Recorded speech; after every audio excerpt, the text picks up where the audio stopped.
to the United Foundation for that video.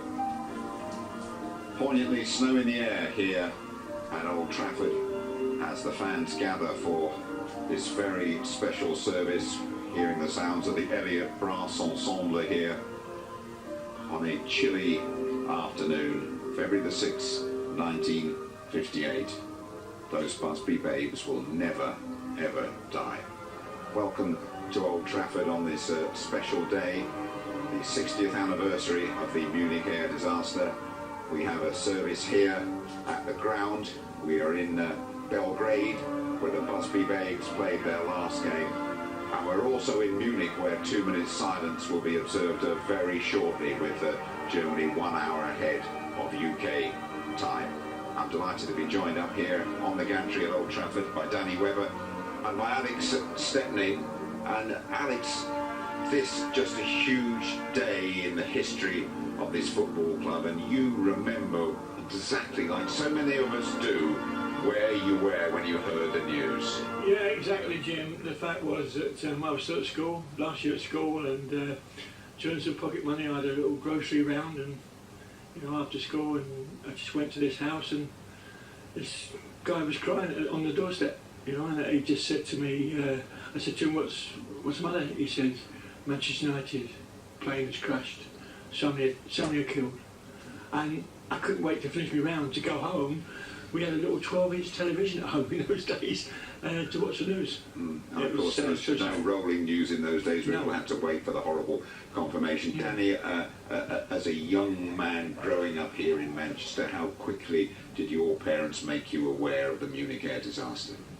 I think growing up in my family especially, big rent, and my dad being the sort of the head of the family, he made it very clear to me, what it meant and the history of Manchester United. As a youngster, you sort of ask him, it's more Busby and so on, but it was very clear.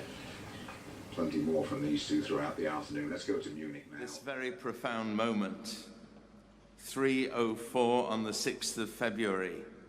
Would all who are able please stand for our minute's silence.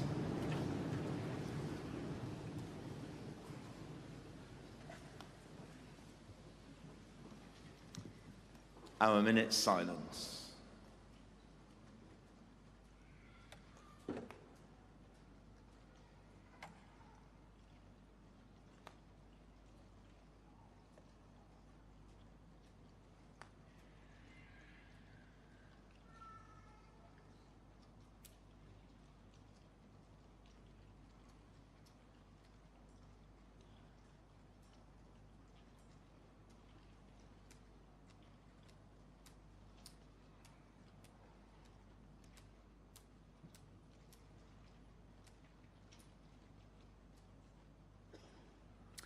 Thank you all.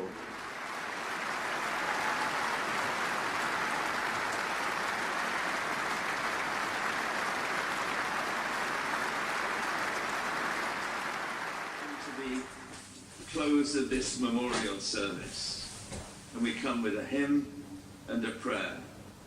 The hymn is the traditional football hymn, Abide With Me. Elliott Brass are going to give us the opening line or two as we all stand and sing, and the words are on the back of our programme sheets.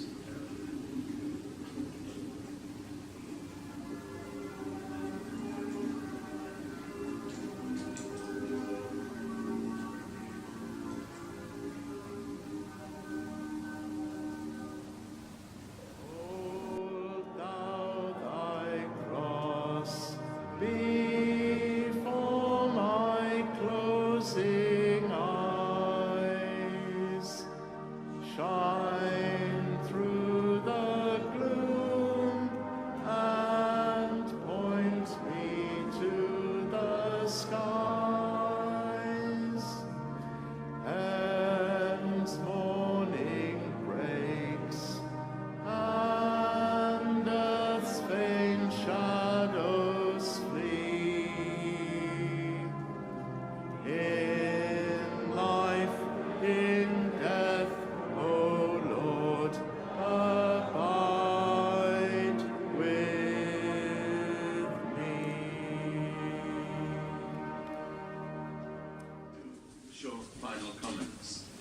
first I convey a sincere yet simple message from Manchester United. It says this: to all who have attended, worked or contributed in any way to make this afternoon what it has been, Manchester United expresses enormous thanks. And lastly, an instruction about leaving. As you make your way out, the Manchester United Foundation Youth Choir will be singing "The Lord's My Shepherd." And when they have finished, Elliott brats who have played for us today at the beginning and through and at the end of our service will play until this East Stand is empty. Beautifully conducted service there. A few smiles and a few fans. Chants at the end, sense of relief, and dignified, and Jose and Sir Alex in animated conversation, and all conducted to a backdrop of snow at Old Trafford, which continues to fall. Great credit to all the fans who have turned out here and in Belgrade and in Munich. And many thanks to all of you watching this ceremony here with us on MUTV. This is Jim Rosenthal here up on the gantry. I have Danny Webber and Alex Stepney with me, and the football fans almost relieved to get back to something like a bit of business there at the end of it. A sense of relief there, really, Alex. Yeah, it was. You know, all credit to Manchester United, the club itself, for putting on an absolute superb remembrance, and for the supporters as well. Absolutely, it was just something that I was glad to be here. Got to be saying. Yeah, and Danny Webber, as we take a look at the dignitaries heading for some welcome warmth as well. And interesting to see the face of Alexis Sanchez there, the newest arrival, and obviously very, very aware of what he was part of. Yeah, without a shadow of a doubt. And I think, you know, we walked into the club a week ago. You can't be here and not feel that. You know, it's all well and good somebody telling you about it from afar, but, you know, feeling that he'll be well aware going forward of, you know, what is United's history, and I'm sure he'll be asking a lot of questions. And when you look at the team and look at those faces, it always strikes me how young these players were, how much they still really had ahead of them. Yeah, they did, and again, that's, you know, it's part of the crying shame, really, that, you know, we never got to see the players fulfil their potential in their lives as much as, you know, on and off the pitch. But you know, the tradition of United is to get up and continue going, and United have always done that with that firmly remembered. Alex, we saw shots of Harry Gregg then, yes. Now aged 85. A difficult day for him, a rare visit back to Old Trafford. You have personal memories, personal experiences of this great goalkeeper who performed so heroically at the site of the crash as well. Exactly. I mean, when I came, Jim, in '66, I mean, Harry was like 10 years older than me now. He was coming to the end of his career, basically.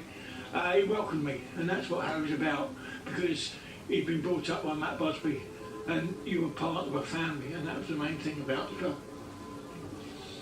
And I mean, Harry's actions at the crash. I mean, he said anybody would have done it, but he turned back in and pulled people out of that burning place. That's Harry through and through. I mean, you could say that about any goalkeeper, really. And that was something that was in you, and for him to do that, I mean, was absolutely incredible. I mean, it's Bobby and him left now, and he pulled Bobby out of the wreckage, and he pulled Matt out of the wreckage. You know, it was incredible.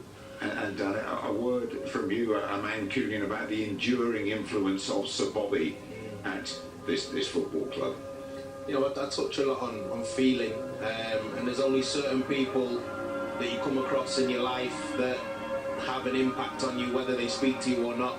And I recently played in a game here, and Sir Alex and Sir Bobby came in the dressing room, and the level of respect that everybody immediately had for him, knowing full well, you know, what he's achieved and just what he represents. It's, you know, from my perspective, very proud to have been part of a football club that he's been the top of for a long while.